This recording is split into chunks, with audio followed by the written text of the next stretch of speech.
today's World Insight, Democrats in an online national convention to nominate their standard bearers, while President Trump takes to the campaign trail. As the U.S. election countdown begins, who's winning and losing? And an American comedian with a big TikTok following shares his 2 cents on the looming U.S. ban on the social media app. The physical borders, a lot of them make sense because we need to know who lives where and who's where. But the digital borders do not need to be there.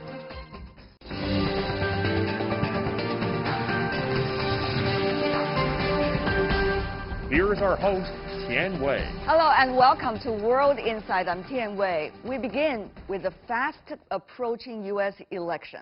Democrats kicked off their party convention on Monday with a focus on what went wrong under President Trump's watch. The 4-day meeting was switched online because of coronavirus infection risks. As Republicans currently hold the presidency, their convention will be held after the Democrats. The GOP gathering is set for August the 24th to the 27th. With the two sides gearing up for a confrontation at the polls, how big is the impact of raging pandemic and diverse U.S. foreign policy on this election? We invited guests from both parties and also neutral observers, all from the United States, to discuss several key issues in their country.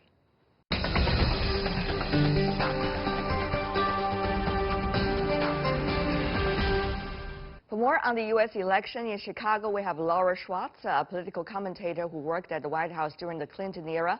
In Iowa City, Professor Timothy Hagel, professor of political science at the University of Iowa. And in Washington, D.C., Brandon Andrews, an entrepreneur and former Capitol Hill staffer. Welcome to all of you. A lot going on inside the United States. Certainly, the election is on top of the agenda. Democrat convention going on. What does that mean for the start of a real election fight? Professor Hagel. Well, it's hard to say what the conventions are going to mean this time, given that the Democratic one now and the Republican one next week are going to be mostly virtual. And certainly from the first night of the convention, viewership was down. That's not surprising for a couple of reasons. Again, partly because it's virtual, but also people are concerned about other things at this point. But it does signal sort of the start to the campaign. Usually I say that Labor Day holiday, the first Monday in September here, is usually the kind of the time when a lot of people that haven't been paying attention to politics are starting to pay attention to politics. And so this is when things will ramp up. They've seemed pretty intense so far, but they're going to get even more intense as we move forward. Oh, absolutely. We've already hearing coming from a speech by the former First Lady, for example, former First Lady Michelle Obama did rally Democrats in her keynote address on Monday night that has been played over and over again at various media, particularly the liberal media. He said, quote, "Donald Trump is the wrong president for our country. He cannot meet his moment. He simply cannot be who we need him to be for us." A lot of attack one can expect from the Democrats toward the Republicans, particularly about this president. Mr. Andrews, you were working for the Republican senators at the Capitol Hill earlier. Tell me more about what does it mean, you know, the start of the Democrat convention for the real fight between the two parties? Democrats are starting the convention with a lot of energy, and they've also recruited some prominent Republicans, to include Meg Whitman, who ran for Senate in the state of California as a Republican, and also John Kasich, who had a brief run for president, and of course has been and won election statewide in the state of Ohio. I've been wary of the president's ability to carry a ticket. I think a lot of Republicans that are going to be down ballot come November are going to be running away from President Trump, whether it's because of his response to the pandemic or because of statements that he's made about some of the movements that we've seen, Black Lives Matter, etc., or because of some of his obfuscation around mail-in voting and absentee voting. I think a lot of Republicans are going to be running away from President Trump instead of running towards him if they want to be able to win successfully in November. For his part, President Trump tweeted he wouldn't be in the beautiful White House today if it weren't for the job done by her husband. In response to Michelle Obama, former President Barack Obama, Mr. Trump ended with a sarcastic thanks to Mrs. Obama for her very kind words. Now, this is nothing new in terms of political fights. Mr. Schwartz, you were working in the White House earlier. You know that. Tell me more about both sides. What do you think are some of the convincing points, particularly from the Democrats this time? It's really exciting because this is the commencement of the election ahead. I've either been orchestrating from behind the scenes or covering every DNC and RNC since 1996. And this is the platform of which both parties get to explain what they want to do, why they want to do it, and how they feel they can do it better. So the Democrats this week are really focusing in on uniting America. That's their overall theme. Last night for Michelle Obama speech, it was all around we the people, and it was very interesting because they brought in, and maybe the unconventional convention, which is virtual, is allowing them to do this a little bit more than other years. They've brought in Americans from all across the country, as Brandon mentioned, Republicans as well as Democrats, independents, those that are undecided, to ask them what matters to them. And now it's going to be up to Joe Biden and Kamala Harris and the rest of the speakers in the next few nights to say, hey, this is how we're going to make that difference. This is how we are going to rise to the occasion, because they've got three things on their palette that they're really going to push this week. One, solutions to racial injustice, the global pandemic, and the bungled response that's led to this economic downturn. You're going to hear all three themes really resonate this week. As far as next week, we'll have to wait and see what the Republicans have in store. I see. Professor Hagel, one of the most important things is what are really on the minds of voters in the United States right now, how to prioritize them. That matters a lot to the politicians, and they need to provide what they perceive as the important solutions. Professor Hagel, how would you give that list? What I usually talk about are what are called the kitchen table issues. So jobs, health care, and the economy more generally are the things that a lot of people, and particularly a lot of independent voters, or the voters in the ideological middle, really care about. They don't get caught up in a lot of the political infighting that often goes on in one way or another between Democrats and Republicans, and instead they focus on these sorts of things like, what does this mean to me, or what does this mean to my friends on a very personal level? And that's the challenge that Democrats have this week, Republicans will have next week, in terms of saying how their policies will affect them in a good way. And of course, we see if the Democrats also need to attack the Republicans because they're working against an incumbent president, so they have to talk about, as they're perfectly willing to do, the things that they don't like about Trump and his policies. Pandemic.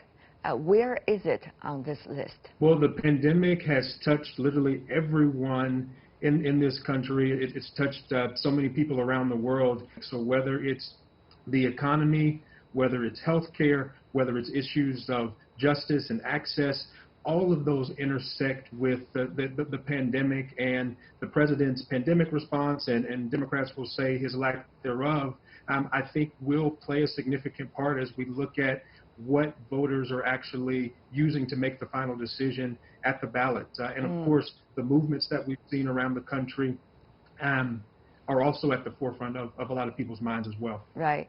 About pandemic, Ms. Schwartz, what are the Democrats' talking points? We've heard a preview from Joe Biden in the last few weeks. We'll hear much more this week. One on the economic side is being able to build back better, and his plan economically to get the country out of the slump caused by the response to the pandemic. You may recall back in the Obama administration, he headed up the economic recovery effort. And so I think that's something that he should focus more on. And then it's all about health care, as well as testing, contact tracing, and access to learning and broadband, which right now in America, everybody's going back to school. Or are they? A lot of people have gone virtual. Not everybody has the talents and the assets to do such. So you're seeing a lot of focus on the family, how this is affecting them, and how can they make it better. Professor Hagel, how important this time is this public health issue, whether candidates are eligible to give their solutions now? As was indicated Vice President Biden talked about what he wanted to do. Didn't get into a lot of real details, which you wouldn't expect at this point, but he's laying out sort of the broad strokes for the plan, which of course is going to spend a lot of money in terms of the healthcare side of things, the testing side of things, and so forth, as was indicated.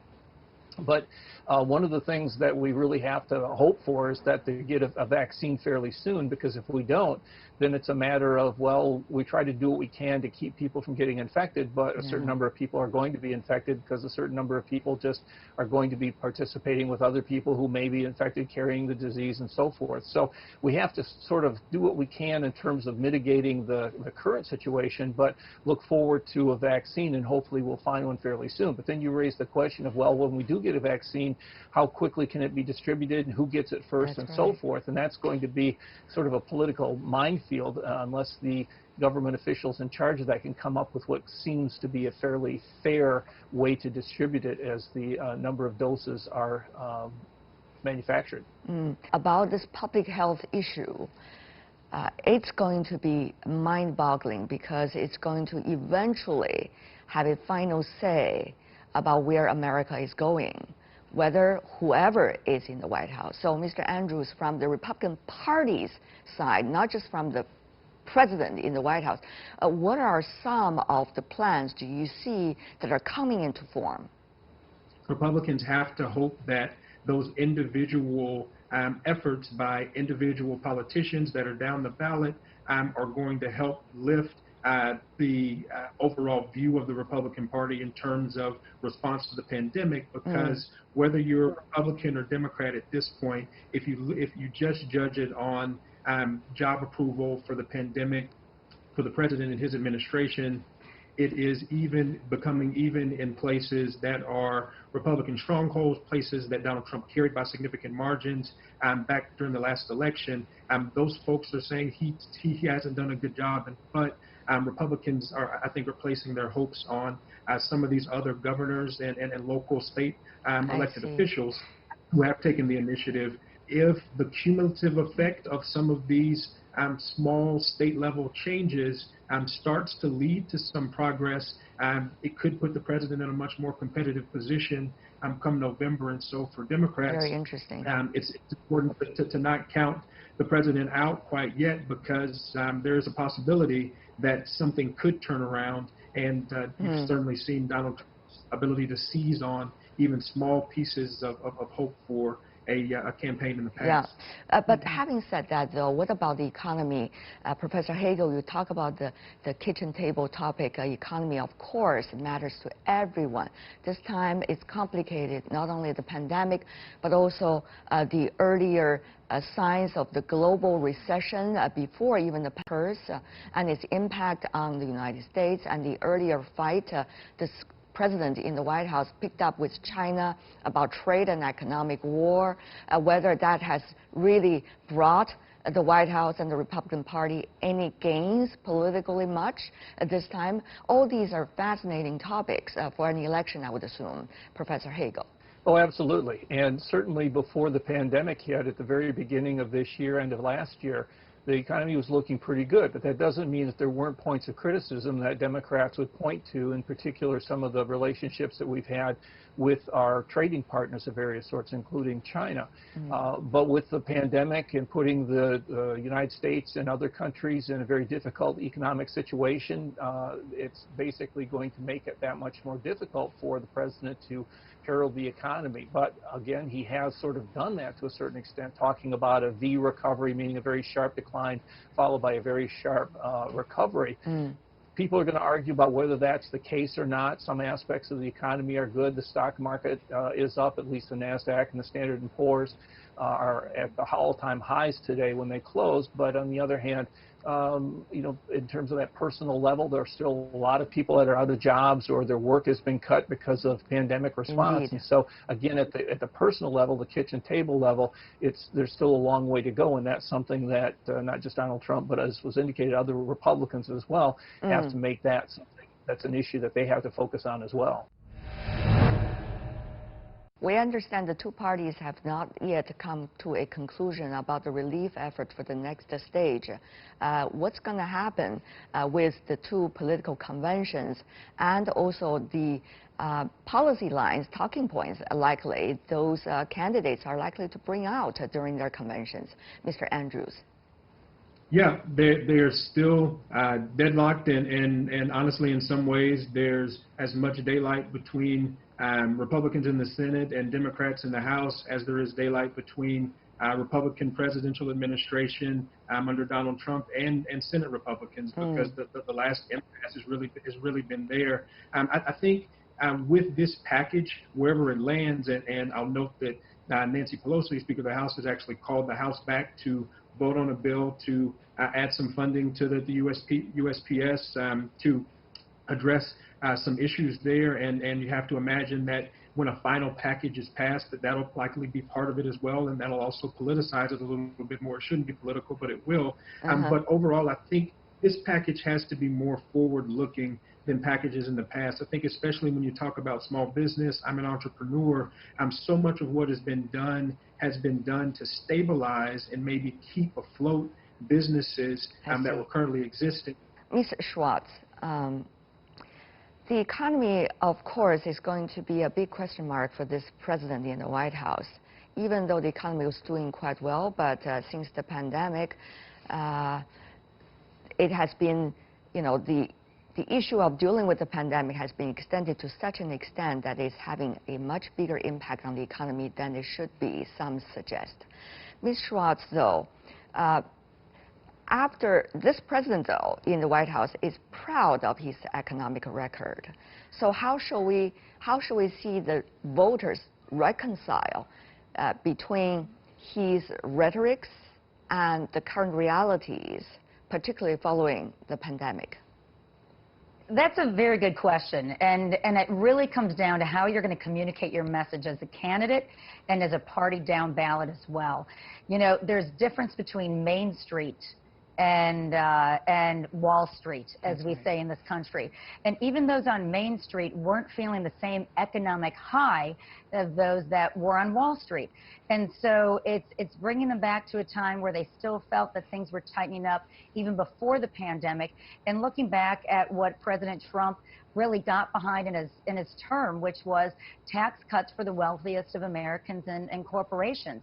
I think they'll be reminded of that throughout this election, and I think they want to hear how the economic recovery, whichever candidate is offering it, is going to help them. Because as Brandon alluded to, the House under Nancy Pelosi passed out another economic recovery plan, of which just stalled in the Senate, and there have been dismal negotiations at the White House. They'll come back and see if they can get maybe pieces done, but America is looking for a plan that fits them, no matter where they live around this country. Rural America and Main Street wants to know. My final question, since we are broadcasting from China, a lot of people are extremely interested in how China-U.S. relations are evolving during this time, building up to an election in the United States. Usually, international issues, foreign policy issues matter, but not that much. But we have seen, if I could invite the expertise of Professor Hagel as a political scientist, that the president inside the White House right now is trying to bring the China factor into the overall election, try to make it a huge topic, probably even exceeding that of the pandemic and that of the economy, suggesting China play a bigger role in setting the U.S. agenda in a way. So, of course, that's an election tactic. People here understand that, but at the same time also frustrated about being manipulated. Will the topic of China really matter? Well, as I explained to someone earlier today, our relationship with China had always been complicated in various ways. And I think that because of the pandemic and the way that President Trump has placed blame for it on China and has been looking at various Chinese companies and giving them sanctions or additional restrictions, that it's just, the relationship has just become more complicated. It's still something that in certain respects we want to have a good relationship with China, the U.S. does, in terms of trade sorts of things. That's particularly the case for my state of Iowa in terms of selling our agricultural products and trade in that respect. But on the other hand, again, as you said, President Trump has tried to place a lot of blame for certain problems, the pandemic and other sorts of things on China. I don't know that that'll resonate very heavily with, again, the middle voters. Again, back to the idea that they care more about sort of the personal side of things, and they may say, yeah, okay, maybe China's at fault for one thing or another. Maybe we need to change our supply chains for certain things like medications or whatever it happens to be. But on the other hand, those people are going to say, look, but how does that affect me? How does that affect me directly? What is your plan? What are you going to do in terms of making things better rather than just placing blame here or there? So I think to a certain extent, Trump is playing that card to sort of antagonize the Democrats and also to show that maybe Biden has relationships with China and place blame there. So it's kind of an attack on him. But again, it's sort of that political gamesmanship that for a lot of the average voters, it's just not going to matter that much. Interesting. And Ms. Schwartz, the same question to you. Now, of course, the candidate coming from the Democrat Party, Mr. Biden, has been attacked by his opponent about, quote unquote, having certain kinds of links with China. But by the way, who wouldn't, right? Even you, all of you are doing a show on China's TV. After all, these two largest economies in the world. Having said that, though, the election is more about politics. So, Ms.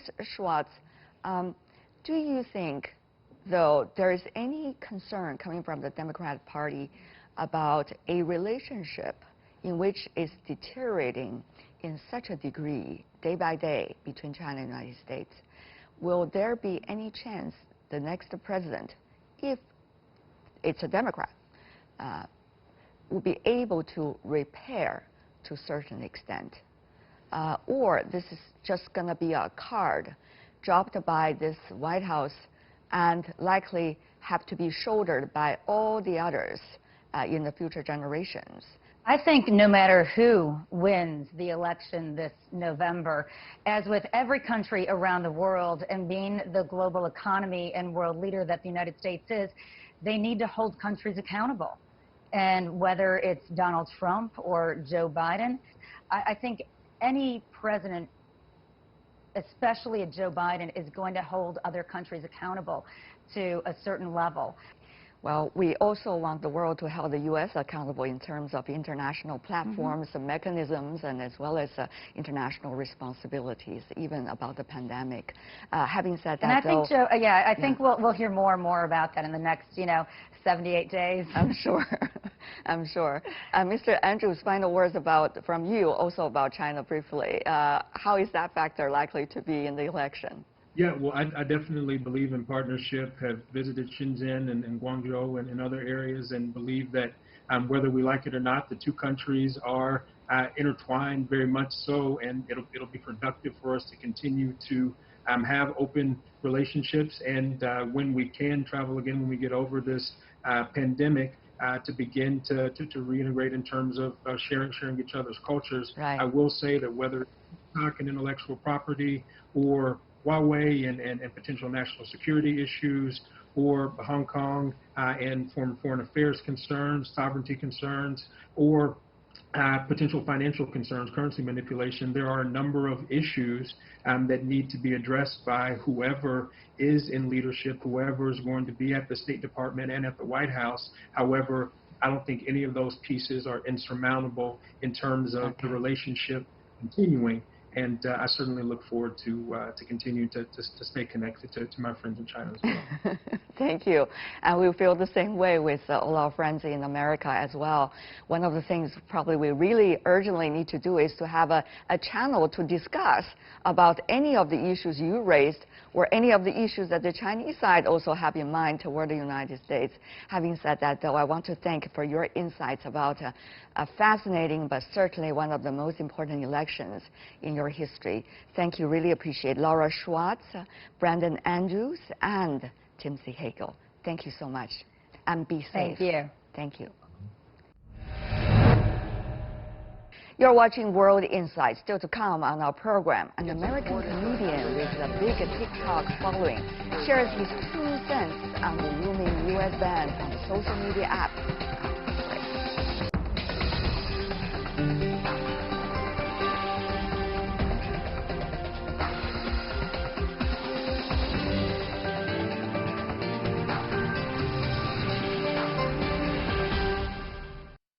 Welcome back. You're still watching World Insight. I'm Tian Wei. Now let's turn to the looming ban of TikTok inside the U.S. President Trump issued an executive order last week to showcase his muscle, giving ByteDance 90 days to either sell or spin off its TikTok business in America. ByteDance said this year about 60% of TikTok's 26.5 million active users in the U.S. are between the ages of 16 and 24. So I spoke to one of TikTok's stars, a young American comedian, Jesse Appel. He has been living in China for 8 years, and he's been building a bridge through humor between China and the U.S. By doing what he does best, making people laugh, he's also a celebrity on TikTok. So he, in a way, could help us to understand better about how people are really looking at the impact of the executive order ban of TikTok in the U.S. Let's listen to what he had to say.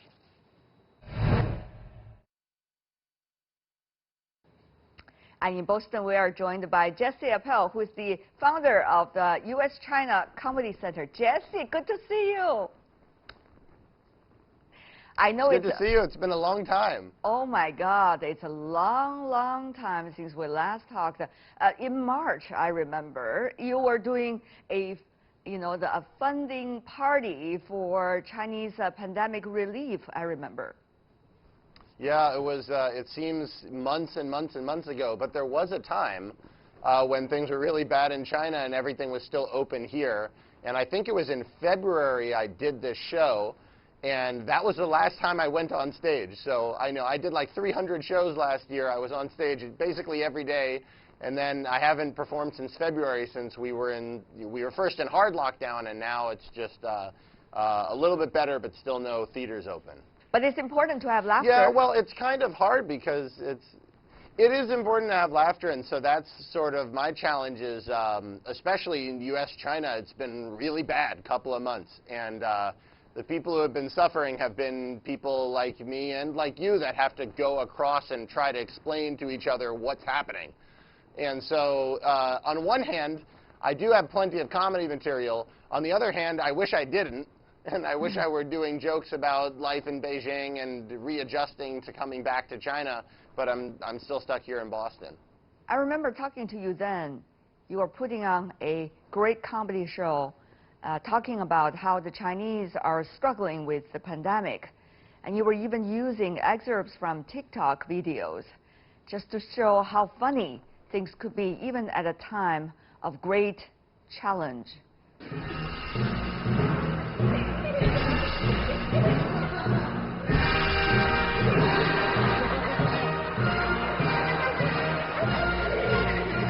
Yeah, it was an interesting time because at that time, everything seemed normal here in the States, and people weren't talking too much about the virus, but all of my friends in China were stuck indoors.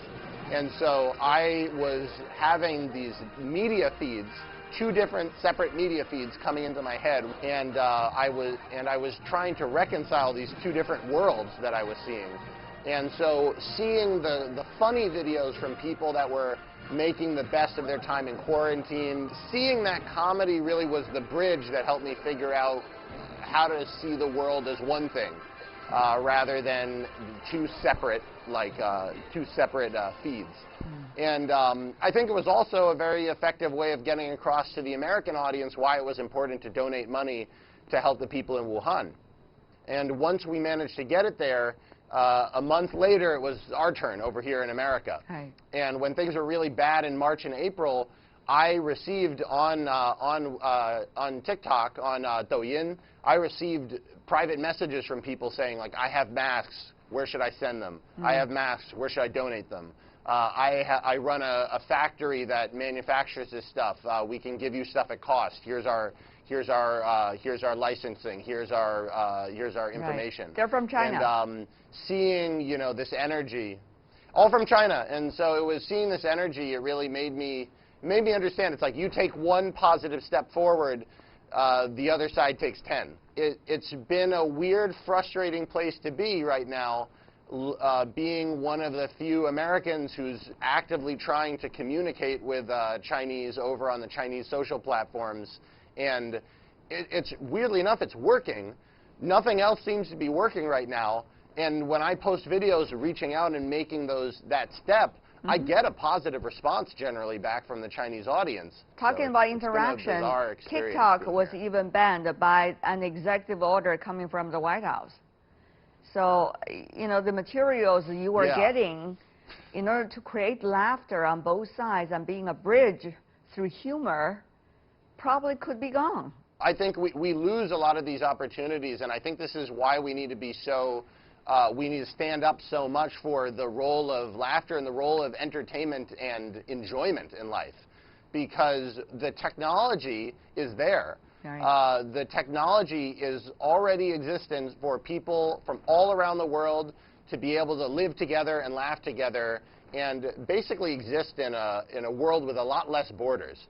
The physical borders, a lot of them make sense because we need to know who lives where and who's where. But the digital borders do not need to be there. And the digital borders are there, I think, mostly from people that are trying to consider how they can most control society, and not from an angle of how do we bring the most laughter to people, how do we bring the most joy to people, how do we bring the most connection to people. Sometimes just look at the daily development between China and the United States. It's absolutely surreal, some say. After all, it was a relationship developed for more than 40 years by a lot of smart minds and hard work from both sides. And it seems, apparently, someone could just backwalk that relationship in such a fast speed over the past few months and weeks. Sure. I think it is surprising, but I think that the relationship is still there.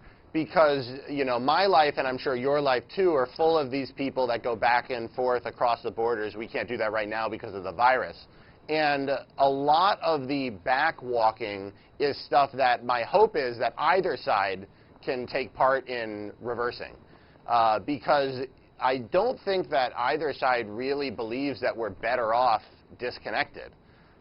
We seem to be stuck in a bad cycle of tit for tat. You know, we do one thing, China does another, and then everything just kind of builds on itself. But they're also not particularly representative of the people in my life that go back and forth and, you know, live in China and work in China. And similarly, I know a lot of Chinese people that live in America and study in America and work in America. And the America that they live in is getting a little bit harder to live in. But it's not fundamentally a different place. Like, the people here are still the same people that they were 5 months ago. At times like this, differences create suspicion and probably even ultimate question about, quote-unquote, the other. As a comedian, how do you see so-called ordinary days and extreme situations? Yeah, well, as a comedian, it's a big challenge, and there are some things I can control and some things I can't control. So when I look for topics now that I believe are going to bring together the cultures, I think I wind up looking for stuff that's happening in real life. So things that people have a real relation to. Like, for instance, one of the videos that I did was when my mom was feeling a little bit sick and had to go get tested here in the States. I did a story about her. But then also I showed a lot of the clips that were going on the Chinese, like Douyin, Kuaishou, on TikTok in China, the videos that have been shown about America, which at that time were people outside of the governor's office going like, cough in my face, ugh, and all this like horrible stuff, which of course was not representative and was never representative of what most Americans were like. But that was what Chinese people were seeing. And so to be able to take the extreme kind of from the real world, the extreme stuff that has already been captured by the media and is kind of shared everywhere on the internet, and to show that as a juxtaposition against real life, which is my mom getting tested, she was negative, we're all good. That sort of juxtaposition is, I think, very powerful right now, because it reminds people that what regular people are going through around the world is still very similar. And what regular people are dealing with when U.S. and China fight is very similar. And the reason why it seems like we have such big differences is because we have a system, and this is actually unrelated to China-US, is just the internet lives off of likes, dislikes, comments, and shares. That creates ad revenue for the media platform. So almost by definition, if it doesn't create a strong positive response or a strong negative response, you're not going to see it on the internet. It's not going to be brought up by the algorithm. At a time when you have a lot of lack of knowledge about China, in the American audience, for example, what you are doing is extremely rewarding. However, when the other side have a already preoccupied concept of something and assume that they already know something, which could be quite far from the reality, then they're not necessarily interested in what you are presenting, because what you're presenting is quite different from what they believed. It is tricky. I feel very, I'm going to tell you, be honest, like emotionally, I feel very trapped in the middle right now. I feel like every day I wake up and I check my, I check my WeChat and I check my Chinese apps and I check my Facebook, I check my American apps, and it seems like more and more we're just retreating into two completely different stories about what's happening in the world.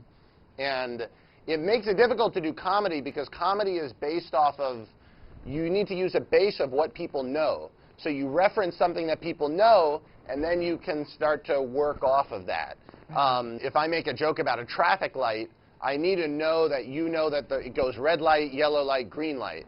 And if we don't agree on red light, yellow light, green light, I can't make a traffic light joke, And so similarly, if when people in America see China in a negative context, and when they think of China, they think of, TikTok ban, WeChat ban, IP theft. It's not that these things are untrue. It's just not the whole picture, and it's definitely not the picture of the people that actually have to do the work of communicating. And it's very difficult to explain. It's like, things are challenging here. But if you look for the worst thing that an American person said about China that day, or if you look for the worst thing that happened in America that day, you're going to come away with a really bad impression of this country. Right. And whether, it's just not based off of reality. But it appears to be reality because there are so few people that are able to go across the platforms. And this actually comes back to WeChat being banned and to TikTok being banned, is that this is really dangerous because it is going to further separate the worlds that we live in. Yeah. And it's actually dangerous because it also erodes our ability to discuss that fact. If TikTok closes, everybody who makes videos and everybody who watches videos loses. This is, I think, really true. It's not about whether you have an American passport or a Chinese passport. When we can't communicate, we all lose. Right. Tell me more about exactly people around you are thinking about China. Whether those voices coming from White House press briefings or State Department daily briefing are really representing the Americans' view about China. I mean, the government obviously represents all of us in some way. It's different in a democracy because, again, most people did not vote for Trump. Even though he won the Electoral College, in the general election, Hillary Clinton had more votes, and there were also a lot of people who didn't vote, so it's not like most people voted for Trump. Whereas in America, you have the federal government, you have the state government, and you have the local government. You have all three levels, and they're co-equal. So what's happening at the federal government with the president might be very different from what's happening in the state. Like, for instance, in my state, in Massachusetts, the governor and the mayor, the governor of Massachusetts and the mayor of Boston have done a pretty good job of containing the virus. Right. If people did see a lot more of the local government, they would get a very different idea about what the American government is saying. And it's just as much a real representative of the American government as the president is. China has been with you for more than 8 years. You know this country very well, but sometimes history just changes people's lives, whether they like it or not. I just wonder, as an individual, among many, how are you looking at yourself right now And how are you dealing with what's going on every day? And how are you looking at your future out of this very big confusion? Yeah, well, it's been for me personally, it's been a very crazy half year, because my life, you know, and my career was really built on this idea of open communication, of being able to travel back and forth between the countries, of being able to work on multiple platforms, and of being able to live a life in between the cultures. And I feel like a lot of people that are living life in between countries right now are having a lot of trouble. You know, I have thought about, you know, what would I do with my time if I can't get back into China for a year, for 2 years, for 3 years. And I think what I come back to is what I learned from my shifu, Ding Guangquan, other than, of course, than learning xiangsheng, shuoxue, douchang, 怎么表演. That was part of it, but it was also just how you live your life. When he saw people like me that were living abroad in China, he was from China, he saw people like me that were living abroad, and he took us into his family. And that's something that I can do here with the people that are now going through this struggle over in Chinese people who may be here in America, who are struggling with living in this country now. So wherever we are, we have the option of deciding how we're going to deal with the problem. Yes. And the best I've come up with is to try to continue living in an open way, and to try to find a way to solve these problems. And history changes quickly, but it can change quickly again. So try to maintain an optimistic look at things. Jesse Appel, the founder of U.S.-China Comedy Center, thank you so much, and be well. I hope to see you soon, whether it's in China or elsewhere in the world. Thank you. Stand-up comedian Jesse Appel trying to make sense of what's really happening in his life and also in the public lives of many young people on TikTok. And that's all the time we have for today. If you'd like to see more, try to find us World Insight or check out our YouTube channel. Follow us on Twitter and Facebook. I'm Tian Wei. On behalf of the team, thanks for watching. Bye for now.